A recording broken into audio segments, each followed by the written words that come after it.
বাবা, আমার সন্তানের এই মগজ, আমার সন্তানের এই মাথার ঘিলু কি তার মাথায় আবার ঢুকে দেওয়া হবে কিনা, আমার সন্তান কি আবার বেঁচে উঠবে কিনা, আমরা আসলে পারি নাই। আমাদের চোখের সামনে ছটফট করে সেই সন্তান মারা গিয়েছে। আমরা শহীদদের প্রতি শ্রদ্ধা নিবেদন করি এবং তাদেরকে আল্লাহ শহীদ হিসেবে কবুল করুক, আমিন। আমি যখন অপারেশন থিয়েটারে ছিলাম তখন আমার মনে হয়েছে আমি হয়তো ডাক্তার হয়ে 100-200 মানুষের সেবা দেশে আপনার আমার জনগণের টাকায়, ট্যাক্সের টাকায় গুলি কিনে আমার জনগণকে হত্যা করা হয়েছে। এই বাংলার জমিনে যদি একটা আমূল পরিবর্তন না করা যায় তাহলে মানুষের ভাগ্যের কখনো পরিবর্তন হবে না। সম্মানিত ভাইরা, আমি একজন পেশাজীবী থেকে এই উদ্যম আমাকে রাজনীতির ময়দানে নিয়ে এসেছে। জুলাই অভ্যুত্থান আমার মতো এরকম হাজারো পেশাজীবীকে, তারুণ্যের শক্তিকে রাজনৈতিক কর্মী হিসেবে পরিণত করেছে। আমরা বলতে চাই যে স্পিরিট, যে মেধা, যে সততা নিয়ে আমরা রাজনীতি করতে এসেছি, বাংলাদেশের পচা গলা নর্দমাযুক্ত যে রাজনৈতিক নেতারা বিগত 54 বছরে রাজনীতি করেছে, আপনারা দেখেছেন নির্বাচন একটা আসে একটা যায়, কিন্তু জনগণের কোনো আকাঙ্ক্ষা পূরণ হয় নাই। আমরা বলতে চাই আগামী 12 তারিখ শুধুমাত্র একটা নির্বাচন না, আগামী 12 তারিখ স্বাধীনতা সার্বভৌমত্ব রক্ষার নির্বাচন, আপনার আমার ভবিষ্যতের নির্বাচন, আপনার আমার সন্তানদের ভবিষ্যৎ নির্ধারণের নির্বাচন। আমরা বলতে চাই আমাদের জীবন দশায় অনেকে আমরা গণভোট দেখি নাই। গণভোট তখনই হয় যখন একটা দেশের রাষ্ট্র কাঠামোর আমূল একটা পরিবর্তন সাধন হয়। আপনারা জানেন যে গণভোট সাধনের জন্য সকল রাজনৈতিক দল ঐক্যমত কমিশনে মিটিংয়ে বসেছিল, তারা সেখানে স্বাক্ষর করেছে, বরঞ্চ এনসিপি স্বাক্ষর করে নাই। কারণ আমরা 20টা দাবি দিলে সরকার সেটি 5টা দাবিতে একমত হয়েছে। তারপরও এই 5টা দাবিতে যখন সকল রাজনৈতিক দল একমত হয়েছিল, কিন্তু এখন এসে নির্বাচনের আগে তারা না ভোটের ক্যাম্পেইন করছে। আমরা বলতে চাই আপনারা যখন নির্বাচন সামনে লাস্ট 1 সপ্তাহ আছে তখন আপনারা ঘোষণা দিচ্ছেন আপনারাও কিনা হ্যাঁ ভোটের পক্ষে, তাহলে এই তফসিল দেওয়ার পর থেকে কেন হ্যাঁ ভোটের কথা বলেন না? আপনারা যখন দেখছেন দেশের আপামর জনতা, শ্রমিক, কৃষক, আবাল বনিতা সবাই গণভোটের পক্ষে, হ্যাঁ ভোটের পক্ষে, রাষ্ট্র যখন মোড় নিয়েছে তখন আপনারা আপনাদের পলিসি চেঞ্জ করে আবার আমাদেরকে চোখে ধুলা দিয়ে আবার হ্যাঁ ভোটের কথা বলছেন। আমরা কিন্তু জেনে গিয়েছি যে আপনারা হ্যাঁ পক্ষে কখনোই ছিলেন না। কারণ হ্যাঁ পক্ষে থাকলে আপনি তো 10 বছরের বেশি প্রধানমন্ত্রী হতে পারবেন না। আপনি তো জুলাই সনদে সাইন করে এসেছেন, 10 বছরের বেশি প্রধানমন্ত্রী থাকতে পারবেন না, কিন্তু নব্য ফ্যাসিস্ট হিসেবে আপনি তো আবার 10 বছরের বেশি প্রধানমন্ত্রী থাকতে চান। সম্মানিত ভাইরা, আমরা বলতে চাই এই বাংলার জমিনে আমার কৃষকদের কোনো কথা আমার সংবিধানে লেখা নাই। আমার কৃষকরা সার ফ্যাক্টরি থেকে সারের মূল্য কত টাকা সেটা জানে না, কিন্তু তারা উচ্চ মূল্যে সার কিনে, এই 1200 থেকে 1500 টাকা মূল্যে সার কিনে, ঠিক কিনা? আমরা বলতে চাই একটা সারের বস্তা উৎপাদন করতে কতটুকু খরচ হয় সেইটা ডিজিটাল টিভি স্ক্রিনে স্ক্রল হতে থাকবে যে আপনার উৎপাদন খরচ যদি 500 টাকা হয় তাহলে আমার এই দিনাজপুরের শস্য ভান্ডার নামে খ্যাত দিনাজপুরের কৃষক শ্রমিকরা নির্ধারণ করবে আপনার সারের মূল্য কতটুকু হবে।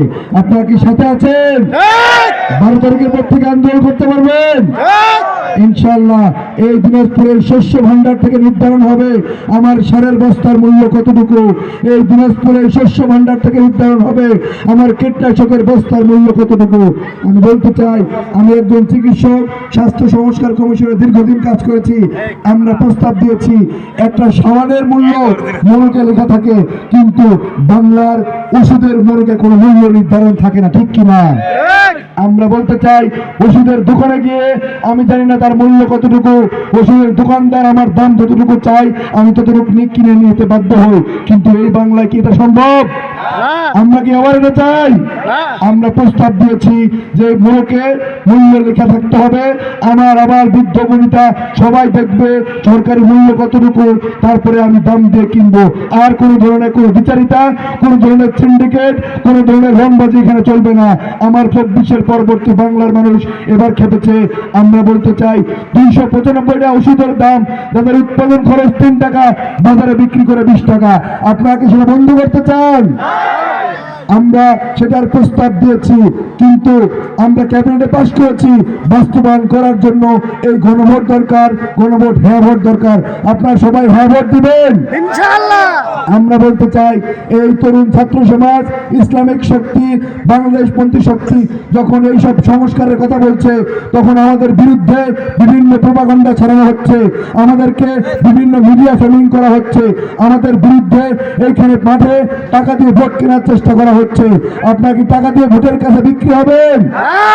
জিলাপির কাছে বিক্রি হবেন? আমরা বলতে চাই আমার এই দিনাজপুরের মানুষকে 500 টাকা দিয়ে কিনে নেওয়া যাবে না ইনশাল্লাহ। আপনারা কি রাজি আছেন? আমরা বলতে চাই যে 500 টাকার বিনিময়ে আপনার ভোটকে কিনতে যাবে, মনে রাখবেন সে আপনার ভবিষ্যৎ, আপনার সন্তানের ভবিষ্যৎ, আপনার প্রজন্মকে একটা গোলামের কাছে বাংলাদেশের স্বাধীনতা সার্বভৌমত্বকে বিক্রি করে দিল্লির গোলাম হয়ে 5 বছর এখানে বসবাস করবে। আপনারা কি সেটা চান? সেটাকে রুখে দিতে পারবেন? এই সমাবেশে হয়তো অনেকে আসে নাই, আপনাদের মেসেজ তাদের কাছে পৌঁছে দেওয়া দরকার যে এই বাংলার জমিনে এই 54 বছর ধরে যেসব রাজনৈতিক পক্ষগুলো ছিল, যারা বিভিন্ন সময়ে তাদের ব্যবসা বাণিজ্য বজায় রেখেছে, বিভিন্ন দলগুলো বিভিন্ন রাষ্ট্র ক্ষমতায় থেকেছে, তারা বিরোধী দলের যারা ছিল তারা মিউচুয়াল করে এখানে ব্যবসা বাণিজ্য করেছে, টেন্ডার বাণিজ্য করেছে, ঠিক কিনা? তাদের ব্যবসা কখনো বন্ধ ছিল? আমরা বলতে চাই এই 24 পরবর্তী বাংলাদেশের সবকিছু জবাব দিতে থাকবে, স্বচ্ছতা থাকবে। আপনি কি করেছেন, কি করেন নাই, সবকিছু ডিজিটাল স্ক্রিনে এখানে মনিটর হবে। আমি কথা দিচ্ছি এই ডাক্তার আব্দুল আহাদ যদি এমপি হয়, তাহলে পার্বতীপুরে একটি ফুলবাড়িতে একটি ডিজিটাল বড় স্ক্রিন থাকবে, সেখানে বরাদ্দ কত টাকা আসছে, কত টাকা খরচ হচ্ছে, আপনার ভাগ্যে কতটুকু যাচ্ছে, প্রত্যেকটা বেলায় 24/7 ডিজিটাল স্ক্রিনে এখানে দেখা হবে ইনশাল্লাহ। আপনারা কি রাজি আছেন? আপনারা সবাই মনে রাখবেন আইনের ঊর্ধ্বে কেউ না, আইনের ঊর্ধ্বে কেউ না। বাংলার জনগণ বুঝে গিয়েছে জবাবদিহিতা, স্বচ্ছতার সাথে যদি কেউ রাজনীতি করে তাহলে এই বাংলার জমিন ন্যায় এবং ইনসাফ কায়েম হবে। বাংলার ইতিহাসে কখনোই স্বাধীনতা সার্বভৌমত্বের প্রশ্নে আপোষহীন সকল ইসলামিক পক্ষ একজোট হয় নাই, কিন্তু এবার এই নির্বাচনে সকল ইসলামিক দল, সকল বাংলাদেশপন্থী দল, সকল তরুণদের দল ঐক্যবদ্ধ হয়েছে। তারা দুর্নীতিবাজ, চাঁদাবাজ, টেন্ডারবাজ, ঋণ খেলাপি, যারা বাংলাদেশ থেকে ব্যাংক থেকে লুটপাট করে আমার দেশের টাকা, আপনার জনগণের টাকা বাংলাদেশ ব্যাংক থেকে ঋণ খেলাপি হয়ে বিদেশে পাচার করেছে, আপনারা কি তাদেরকে লাল কার্ড দেখিয়ে দিতে চান? আমরা বলতে চাই এই ঐক্যবদ্ধ বাংলাদেশ জোটে একজন প্রার্থী আছে যে ঋণ খেলাপি? আমরা বলতে চাই যে প্রার্থী ঋণ খেলাপি সে কিভাবে আপনারা আমার ভাগ্য নির্ধারণ করবে, আপনারা আমার যে বরাদ্দকৃত টাকা সে কিভাবে সেটা ভালোভাবে ডিস্ট্রিবিউশন করবে সেটা আমরা জানি না। তাই আমরা বলতে চাই এই ঐক্যবদ্ধ বাংলাদেশ জোট আগামী 12 তারিখে রাষ্ট্র ক্ষমতায় গিয়ে ন্যায় এবং ইনসাফ প্রতিষ্ঠা করবে, এবং আপনারা আমার ভাগ্যে যে গোলামি ছিল এই গোলামির লড়াইয়ে আমরা আজাদিকে বিজয় লাভ করে বিজয়ের মেলা পরিধান করবো ইনশাল্লাহ। আপনারা কি রাজি আছেন? সম্মানিত ভাইরা, আমাদের বোনেদেরকে, আমাদের মায়েদেরকে, আমাদের ভাইদেরকে হুমকি দেওয়া হচ্ছে, বলা হচ্ছে 12 তারিখের পরে নাকি পিঠের চামড়া থাকবে না। আমি বলতে চাই আপনাদেরকে বলছি, যারা ভোট কেন্দ্র দখল করে আপনারা যারা বিজয় লাভ করতে চান তাদের উদ্দেশ্যে বলতে চাই আপনারা 12 তারিখ সকালবেলা আপনাদের বউ বাচ্চার কাছে বিদায় নিয়ে যাবেন, কারণ এই অপমের জনতা আপনার যদি ভোট কেন্দ্র দখলের পরিকল্পনা থাকে আপনাদের কালো হাত ভেঙে দিয়ে আপনাদের দিনাজপুর বাসনা বাংলাদেশ থেকে বিতাড়িত করবে ইনশাআল্লাহ। আপনারা কি সাথে আছেন? আপনারা কি ভাই এগিয়ে চলো, আমরা আছি তোমার সাথে।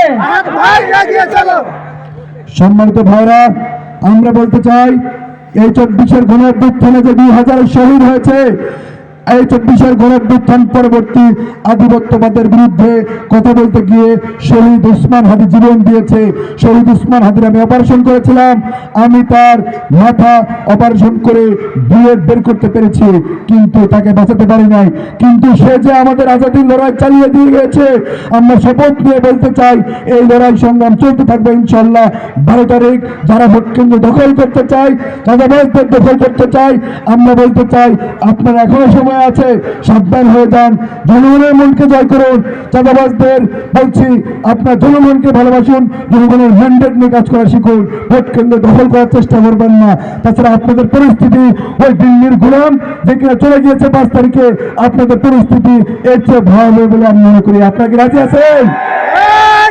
সম্মানিত ভাইরা, আমরা বলতে চাই আমরা সবাই জীবন্ত শহীদ।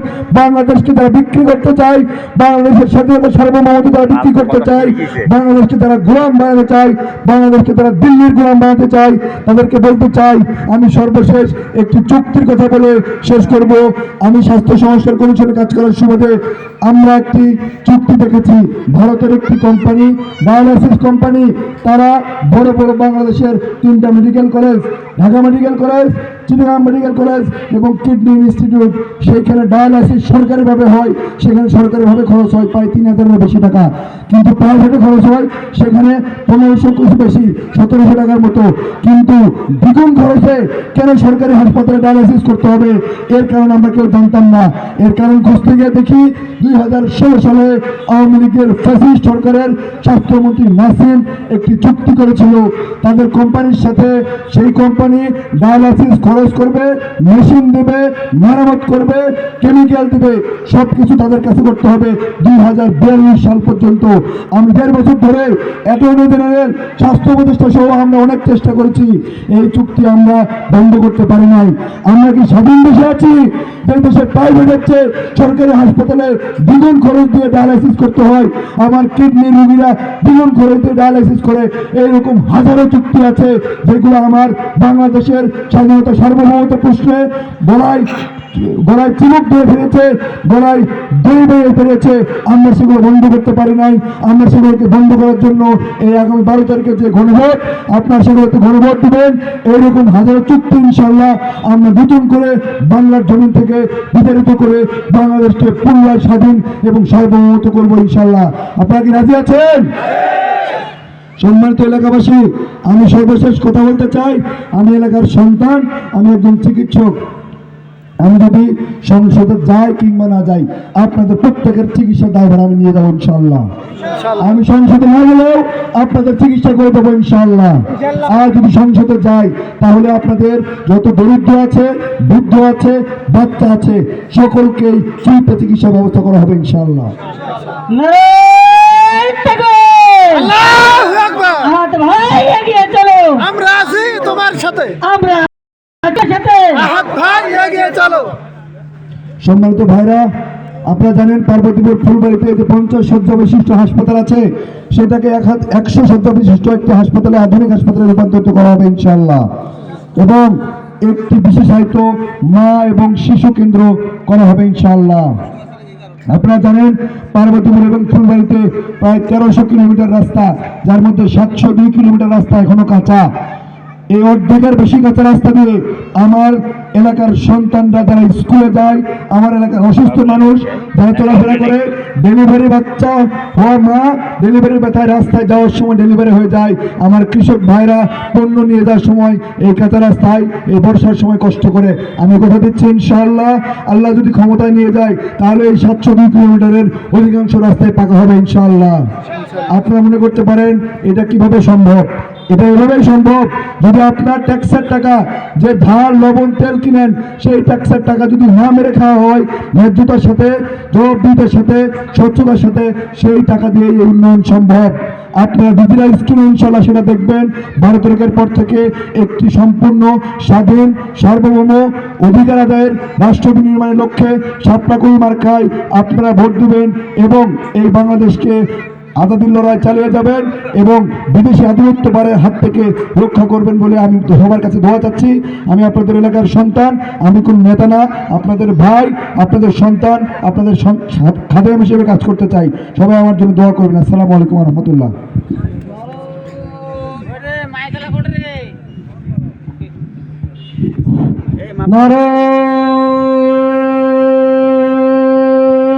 নারায়ে তাকবীর, নারায়ে তাকবীর। আল্লাহু আকবার। আহাদ ভাইয়ের মার্কা, শাপলা গলি মার্কা, আমার ভাইয়ের মার্কা, শাপলা গলি মার্কা, জামাতের মার্কা, শাপলা গলি মার্কা, এনসিপির মার্কা, শাপলা গলি মার্কা। 11 জোটের মার্কা। সম্মানিত ভাই,